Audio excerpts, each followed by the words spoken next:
complete verse. Jaya Radha Madhava Kunja Bihari.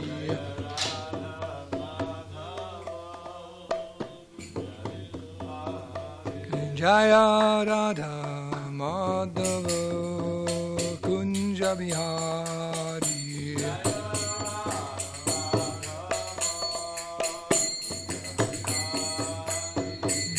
Gopijana Vallabha Girivardhari.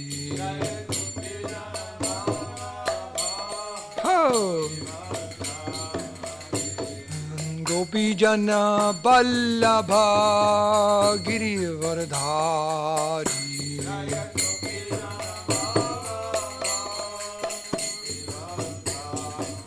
Yashoda Nandana Braja Janaranjano. Yashoda Nandana Braja Janaranjano. Jamunatira Vanachari. Jamunatira Vanachari. Jaya Radha Madhava Kunja Bihari.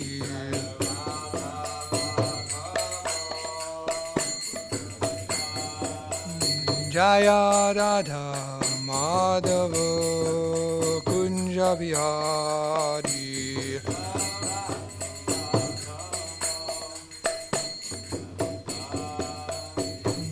Gopijana Vallabha Girivardhari.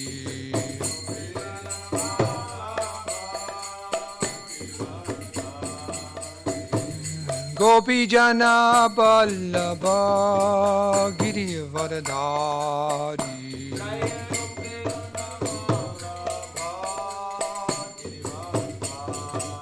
Yashoda Nandana Braja Janaranjana. Yashoda Nandana Braja Janaranjana. Jamunatira Vanachari. Jamunatira Vanachari. Jaya Radha Madhava Kunja Bihari.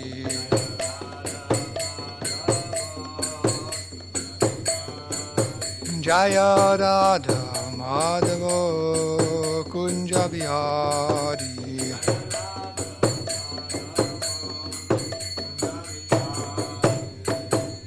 Sri Radha Madhava ki, Sri Radha Giridhari ki, srimadbhagavatam ki, samveda bhakti ki jai. Go Premanandi, all glories, assembled devotees, all glories, assembled devotees, all glories, assembled, all glories, Sri Guru and Sri Gauranga.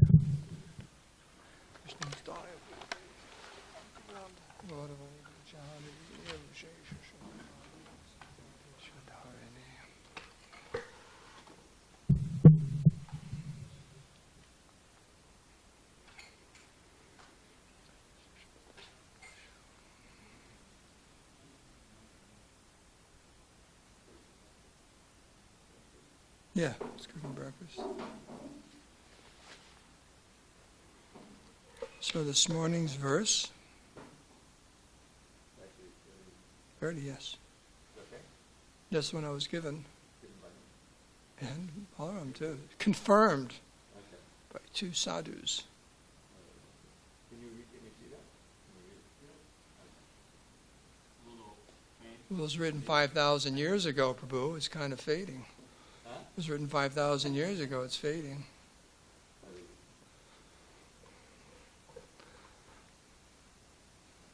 So, this is 4th canto, 22nd chapter, verse 30. I do remember this verse being recited here in the late 1970s. Gunagar Maharaj gave a class on this verse when we were in the 4th canto. Memorable verse. Very Om Namo Bhagavate Vasudevaya. Om Namo Bhagavate Vasudevaya. Om Namo Bhagavate Vasudevaya. Narayanam Namaskritam Naram Chaiva Narottamam Devim Saraswatim Vyasam Tato Jayam Udirayat.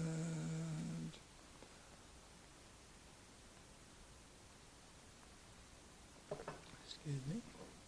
So, text 30.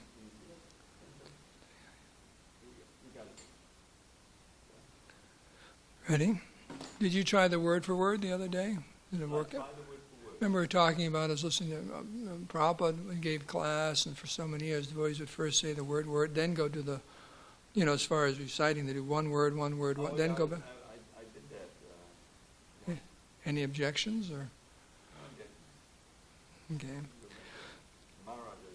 Okay. Indriyai, Vishaya, Akrishtai, Akshiptam, Jayatam, Manaha, Chetanam, Harate, Buddhe, Stamba, Toyam, Eva, Radat, Indraya Vishaya Krishtar, Akshiptam Jayatam Manaha, Chetanam Harate Buddhe, Stambastoyam Iva Hradat, Indriyar Vishaya Krishtair, Akshiptam Jayatam Manaha, Chetanam Harate Buddhe, Stambastoyam Iva Hradat, Indriyar Vishaya Krishtair, Akshiptam Jayatam Manaha, Chetanam Harate Buddhe, Stambastoyam Iva Hradat, Indriyar Vishaya Krishtar, Akshiptam Jayatam Manaha, Chetanam Harate Buddhe, Stambastoyam Iva Hradat. Please chant. Indriyar Vishaya Krishtar, Akshiptam Jayatam Manaha, Chetanam Harate Buddhe, Stambastoyam Iva Hradat, Indriyar Vishaya Krishtar, Akshiptam Jayatam Manaha, Chetanam Harate Buddhe, Stambastoyam Iva Hradat.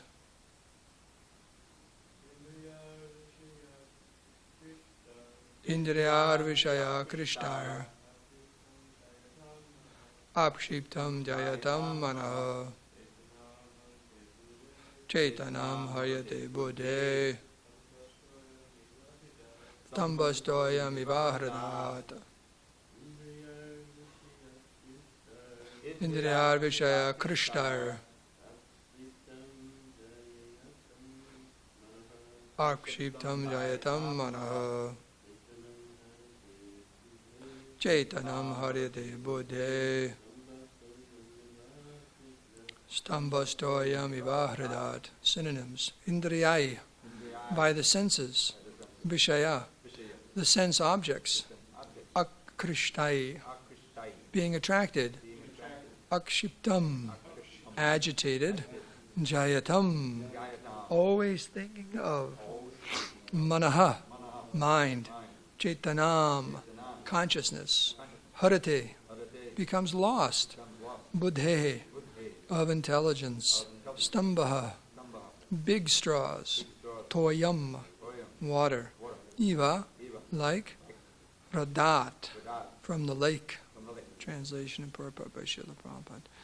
When one's mind and senses are attracted to sense objects for enjoyment, the mind becomes agitated.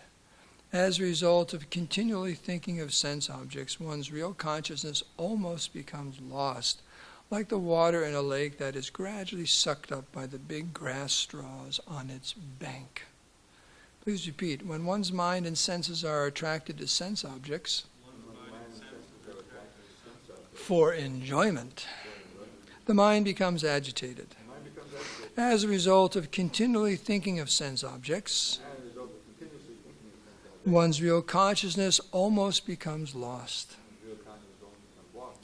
Like the water in a lake that is gradually sucked up by the big grass straws on its bank. Excuse me. Some agua here.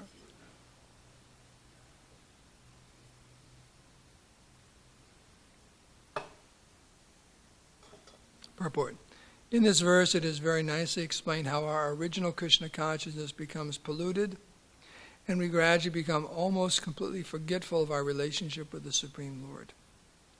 In the previous verse, it is recommended that we should always keep in touch with the devotional service of the Lord, so that the blazing fire of devotional service can gradually burn to ashes material desires, and we can become liberated from the repetition of birth and death. This is also how we can indirectly keep our staunch faith in the lotus feet of the Supreme Personality of Godhead. When the mind is allowed to think of sense gratification continuously, it becomes the cause of our material bondage. If our mind is simply filled with sense gratification, even though we want Krishna consciousness, by continuous practice we cannot forget the subject matter of sense gratification. If one takes up the sannyasa order of life but is not able to control the mind, he will think of objects of sense gratification, namely family, society, expensive home, etc. Even though he goes to the Himalayas or the forest, his mind will continue thinking of the objects of sense gratification. In this way, gradually one's intelligence will be affected.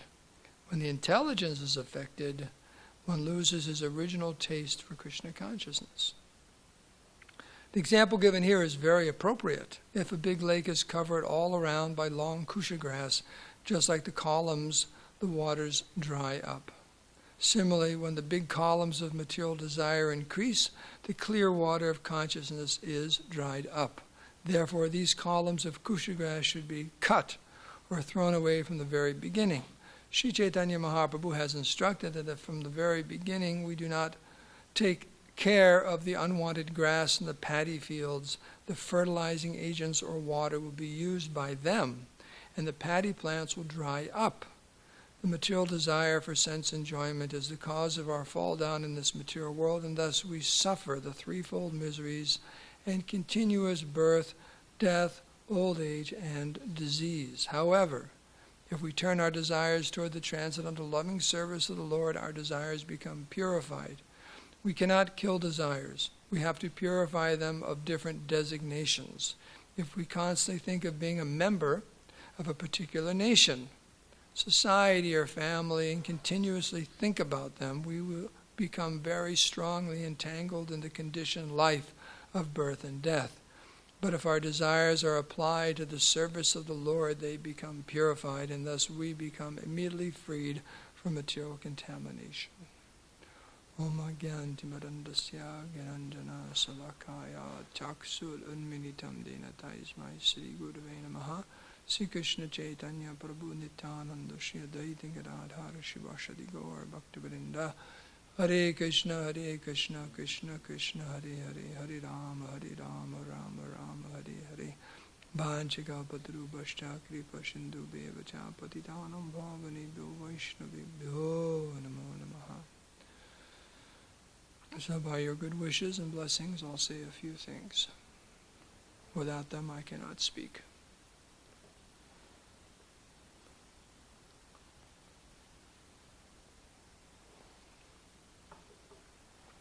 Right, okay, good.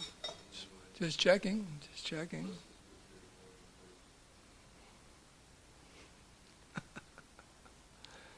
Okay. It says there's one way to look at scriptures is that in every scripture there's the positive and the negative. Do this, don't do that. And there's also good examples and bad examples. Right there in the scripture, you have some of the worst possible persons who ever walked the earth are described in the scriptures, or existed in the universe. Of course, that's for us. Our scriptures expand throughout the whole universe. There are some persons mentioned in those books that most abominable, like that. Putana, Hiranyakashipu, some evil. Like that. Evil personalities, demonic, evil, horrible. And then you have the best. And you have the best. So these examples are there, what to do, what not to do. And that's more or less what we're saying. That's scripture. What to do, what not to do. So this is one of the warning verses, I guess you can call them that. You have to be careful. Spiritual life is a razor's edge. What is that example? Like shaving, a little inattention, something can go wrong. So being described here is our good friends, the mind and senses, best buds, right? Very close to us, and of course, isn't that one saying about keep your enemies close to you? Some political saying. Why? Because you keep an eye on them, right? Right. You got to keep an eye on them. Okay. So the mind and senses are there, and you got to keep an eye on them throughout our devotional life until one becomes completely pure. But even one who's completely pure, they're very, very humble, and they're thinking that I could fall at any time. An example given is Srila Prabhupada was asked what he prays for, was praying for in front of the deities, and he said, I'm praying that I'll never fall down, never fall into Maya. So one should always be vigilant of the mind and the senses. Another example given in one of the later cantos, you can tell me which one that is, I don't remember, about like a wild animal being captured in a cage. Right? You got a wild animal in a cage. 5th canto. And you may think, oh, it's calmed down. It's okay, I'll let it out of the cage. Well, what does it do? It eats you, attacks you. And there's so many contemporary examples of that. These like anthropologists, and they study animals, gorillas and tigers and bears, and think they're, or animal trainers, that Las Vegas couple, that guy. And years and years thinking this animal's my best friend, kuchu, and guess what happens? So it says the mind is just like that. You can never, ever trust the mind. That is a confirmation right there. You can never trust the mind. Now we'll come back to the analogy here about the straws on the bank of a river, and it's not only just our own engagement in sense gratification is dangerous, but even other people's engagement in sense gratification is dangerous. From the Chaitanya Lila, what's the big example Chaitanya Mahaprabhu gave about him not wanting to associate with someone? Yeah, Maharaj Prataparuja. He said he may be a devotee, but because the name King precedes his name, the title King precedes his name, I said I can't associate with such a person. What is that verse? Hanta hanta. Because anyone who's seriously desiring to cross the ocean of material existence, bhava sagarasya, bhava sagarasya, not bhava, difference there. So, yes. So, to associate with persons engaged in sense gratification or attached to women or any of that, it's like drinking poison. It's like drinking poison. So just the association. Therefore, devotees asked him again and again, can you please give him your association? He said, if you keep asking me, I'm going to leave. You won't see me anymore. He was adamant. Then finally he agreed to see his son. Yeah. Of course he was cloth. And then he actually saw his son. And of course within he was very, very pleased with Maharaj Prataparuja and showed him full mercy. But just to set the example for sannyasis, and Prabhupada mentioned sannyasis in this verse here, you had to be very, very careful. In fact, Prabhupada said that to the sannyasis, that you have to be very careful because when you go to a rich man's house, you may start thinking, I once had a wife like this. I once had a nice big house like this. Then you start contemplating. like that. It's a slippery slope. You ever hear that expression? It's a slippery slope. Even with one who's very, very advanced in devotional service. Here's an amazing example given in the Bhagavatam, Maharaj Bharat. He was on the platform of bhava, right? Devotional ecstasy, shedding tears in great ecstasy, and just because of his attachment to a deer. It's not like some apsara came, like Vishwamitra had to deal with, or this and that. It was a little deer. Fawn. Okay. A baby deer. Okay, a little fawn. Cutesy, cute. But, due to his attachment and attraction, he just actually started giving up his practices. And at the time of death, he actually thought of that fawn. So it's amazing, showing how powerful the mind is, and a little bit of inattention, or it says here, actually continual inattention, because the verse is saying here, as a result of continually thinking of sense objects, one's real consciousness almost becomes lost. That is not correct? Okay. Where's the... Okay. Continuously means without stopping, as it says here. Okay.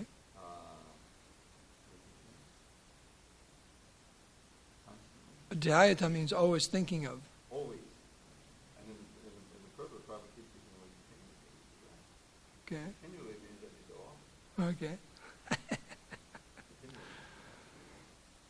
In the Bhagavad Gita also there's that succession there, Jayato Vishayapumsa, right? You start contemplating the objects of the senses, right? Then all of a sudden you become attached, and then you get anger, and right, that's a slippery slope verse. Intelligence becomes lost, nashta buddhi, right? Your intelligence becomes, so your intelligence becomes lost. You can't. Intelligence. What is intelligence? Your ability to discriminate between right and wrong, what's to be done, and what's not to be done. So that's gone. So what do you have when you have a person with no ability to discriminate between right and wrong? You got a problem, right? Was that Houston? We have a problem. Remember that famous line? Houston, we have a problem. The Apollo 13 movie. Prabhu, we got a problem here. Super souls, we got a problem. This person can't discriminate between right and wrong. We got a problem, because when that's gone, what's going to happen? You're wide open. You're wide open. Yeah, bloop, like that. So what does that? What erodes the intelligence so it no longer discriminates what I should do and what I shouldn't do? It's like the other morning I was bhakti-vatsaha. We were in the Pujari room, and I told him that, I quoted Brian Tracy. I said, you ever heard Brian Tracy? I think he still lives up there in Delmar. Very, very successful motivational speaker, businessman, and so on. And we were talking about just time management. And I said, there's two things he would always say. He says, when you're doing something, you always keep, because he heard me say the word next. You ever see me the next? I say it a lot. Back next? What's next? What's next? You always ask yourself, what's next? So you don't get spaced out. What's next? Okay, what's next? And also, what's the best use of my time right now? What's the best use of my time right now? You have to be able to answer that question. What is the best use of my time right now? So when that's gone, you don't know what you should be doing and not doing or whatever. We're a candidate for some problems. So one has to be very, very careful. And that contemplation on sense gratification, which is our default until we're very, very advanced, as compared to these big grasses on the bank of a reservoir. That reservoir, nice clear waters, our clear consciousness, but it can disappear. What happened? And it's like either in our own lives or you see another devotee, what happened? Or just like chanting japa. Ever have this happen? You're chanting japa and one round goes by and you go, where was I? One whole round's gone. Like that. Where was I? What was I thinking of? The mind thinks of one thing, right? You think, you're chanting, and you see, let's give an example here. And you see Santosh, right? There's Santosh chanting japa and say, hey, Santosh makes a really mean stir fry. I like stir fries. And then you know how the mind goes, and I remember back in the 70s, this always make a stir fry. And your mind goes, and then finally when you finally come back to your japa, you go, what started all of that? Oh yeah, I saw Santosh chanting his japa, right? The mind just goes. And that's the example given here. The Sanskrit word, this Well, agitated, what I'm trying to think of here, the example may be in the purport, because it reminded me of that. There's a verse in the Bhagavad Gita that the mind is like a boat swept away by the wind, just whoosh, gone. The speed of the mind. You're all over the universe, and then you finally come back. Oh my goodness, where did my mind go? So, but that allowing the mind just to go for sense gratification, there's a result, because it's compared to these grasses that just suck up all the water. Then it's gone. You see this in nature. You have ponds and so on. You come back a few years later, it's all covered by, what is it, cattails, and that's the East Coast. I don't know if they have them out here, but other places. All this vegetation starts growing around and in the water, and then before long you have like a little swamp, and then gradually even that's gone. There's no water. Once where you had a pond or a lake, it's gone. Just overgrown by so many different plants and so on, and they just suck up all the water. So that's the example given here, a very graphic example. Prabhupada says very nicely explanation. And one has to be very, very, very careful by keeping the mind always fixed upon the lotus feet of the Lord. Was that song by Govinda Das? Bhaja Hure Mana Surinanda. I guess we should be singing that with Ramapati right now. That'd be a great thing to do in this class. But my dear mind, always think Bhaja Hure Mana Surinanda, the lotus feet of Nanda Maharaj's son, Krishna, like that. And the mind is going off, he's saying all these different things. Why are you absorbed in this? And heat and cold and happiness and stress and friendship, family and wealth and all these different things. And Prabhupada says, when he in his purport, he goes, so the mind says, what do you want me to think of? Right? Saying, don't think of this, don't think of that, this is miserable, that's miserable. So the mind says, what do you want me to think of? And then he explains the processes of devotional service. Shravanam, Kirtanam, Smaranam, Bhara, Sevanam. So that's the trick, is to always keep ourselves absorbed in devotional service. Now it's interesting, in the very beginning here it says that when one's mind and senses are attracted to sense objects for enjoyment. So the point is that's the key right there. There's all kinds of sense objects around us, but if we see everything that can be used in Krishna's service, then we're safe, because you can't get away from sense objects. That's the difficulty of the yogis. They try to nothing. There's go away from everything, seclusion, whatever like that. Distance yourself from all the sense objects. Well, that's not our process. We're preachers, and we're right in the middle of the whole mess. We don't do that. And especially in Kali Yuga, that's not actually recommended, because wherever you go, your mind goes with you. Right? You ever notice that? It's like right there. It goes right with you. In fact, sometimes I think it leads the way. The mind tells us, go here, go there. It's actually already there, and it's pulling us. So the process is described here as the consciousness, or what's the consciousness? Like Srila Bhaktisiddhanta said, you see a beautiful woman, it's one of Krishna's gopis. Like they was asked about married and so on. He said, but he said, because all these women like that. So you see everything, all this money and women, that's the big ones, always over and over again. If you have a little bit of desire to enjoy, we can be lost in a moment. That's what Prabhupada said. Like the sannyasis, be very, very careful. Very, very careful. You go to these homes and so on, you see all these people enjoying. Like that, one must be very careful, because immediately the heart can become agitated. Like that, it can be agitated. If we don't have a pram dushtva navartate, the higher taste. So, and Chaitanya Mahaprabhu, this is in reference to the Bhakti Lata Bij, right? About you were cultivating this creeper of devotional service. Well, around the creeper, because you're watering, some weeds are there. And the weeds can choke out the original plant, the creeper. They become very, very, very strong, and they can actually choke out the creeper. So it's a cultivation of consciousness. It's some warning here. A nice analogy is given. And this is the kindness of sadhus.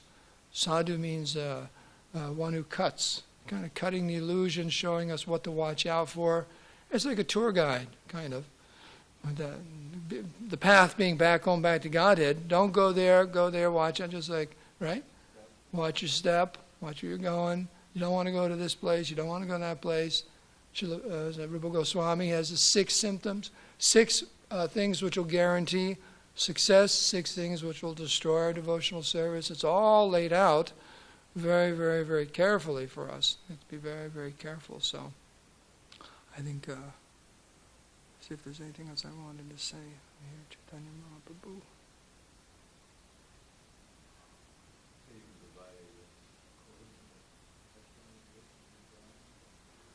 I don't know, it was recorded back then, but like that. And the trick is this Jayato Bhishaya Pumsa. The trick is actually the very first step, stop it there. That's the thing. And that's by, like we said, seeing everything for utilizing in the Lord's devotional service, engaging our mind, our senses in the Lord's service, and the sense objects in the Lord's service. Because the further it goes, the harder it gets to stop it. And that's why they have the example of the slippery step. You think about things. There's thinking, feeling, and willing. If you can stop it while you're thinking, it's a lot easier. Feeling's a little more difficult. Willing, good luck. I'll see you on the rebound. Prabhu. Thinking, feeling, willing. So better to try to stop. And that's what it says about intelligence. The intelligence is supposed to keep an eye on things. Like, wait a second, you're thinking about this, but I don't think that's the right thing to be doing, to thinking about. Please stop it. And replace it with something better. Hearing and chanting about Krishna. There's one sannyasi, I forget who gave the lecture. Nice sannyasi. He was saying that whenever you feel like you're falling in Maya, you should call out the Lord Nityananda at the top of your voice. And then one devotee said, well, how about if you're in public?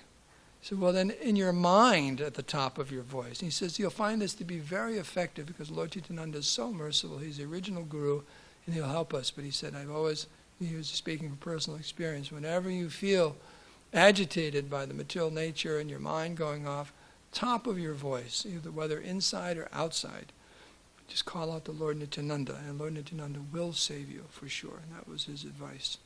Like that. So we can end on that. So there must be some nice discussion on this. Questions and comments? Hare Krishna. That last comment you made, I think that should be more or less the policy. Maybe not to be top of your voice, but during kirtan, when we're chanting the Panchatattva mantra, the Hare Krishna mantra. If you listen to Madhava Das now, who kirtan guy, so oftentimes you'll find a little louder from the heart. You know what I mean? He's trying to get devotees to chant loud. The loud chanting is the Lord can hear you better. I mean, that's important. And the other thing I wanted to mention, I remember working on this chapter before it was published. All right, and these instructions just struck me. And this sentence is the one that struck me the most. When the mind is allowed, if our mind is simply filled with sense gratification, we allow the mind to think of sense gratification continuously, it becomes a cause of our material bondage. If our mind is simply filled with sense gratification, even though we want Krishna consciousness, by continuous practice, we cannot forget the subject matter of sense gratification. And I think, because by this time, you can kind of trace the history of ISKCON in the purports. In the beginning, Prabhupada is wailing away, and really against his god brothers and many who were doubting, and they could make Brahmins out of these machas and yamas, and warding sannyas, and all that. But by this time, some of the sannyasis have fallen away. Some of his leaders have gone, and this is a purport. Clearly, he's describing the process that happened. If you allow the mind, even part of the day, to get absorbed in these things, and after a while that becomes habitual, and you can't forget it, and it erodes your enthusiasm. So this is, I just remember this purport all the time.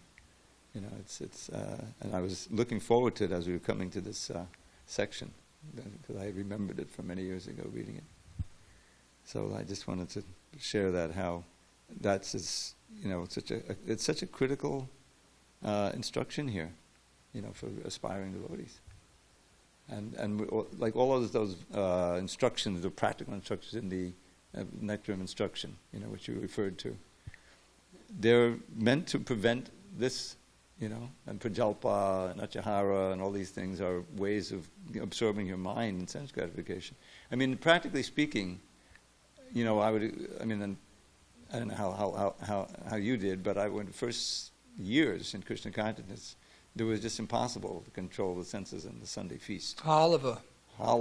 And we, living in Brooklyn, we had all these great cooks, Yeah. And so there were so many,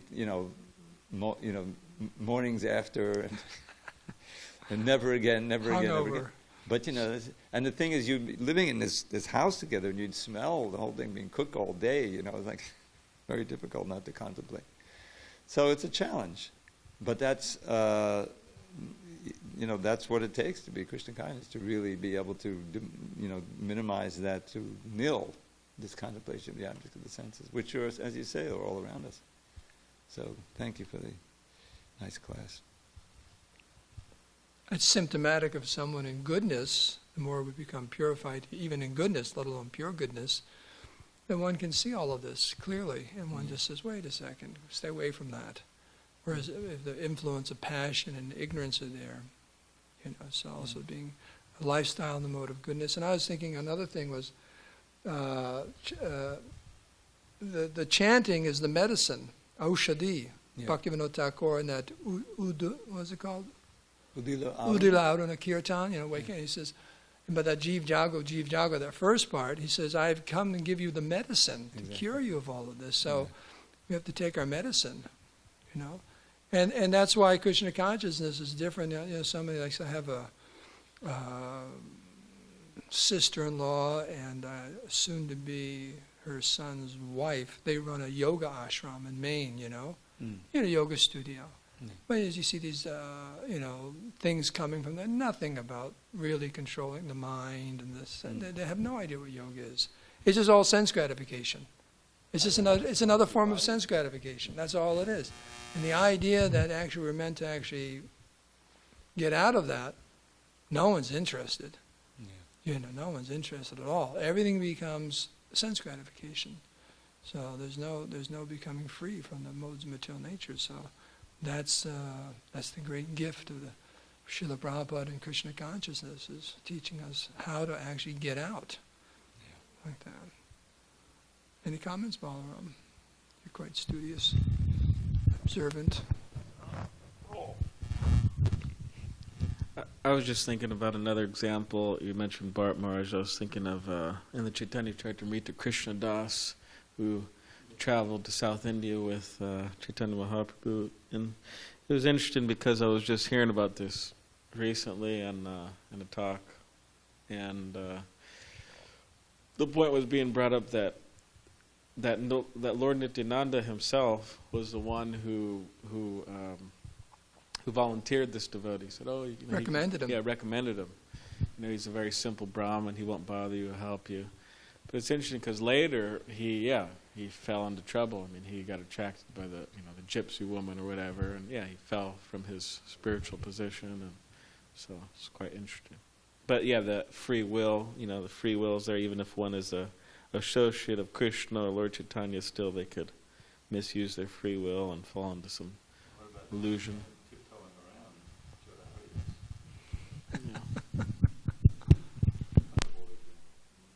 Yes.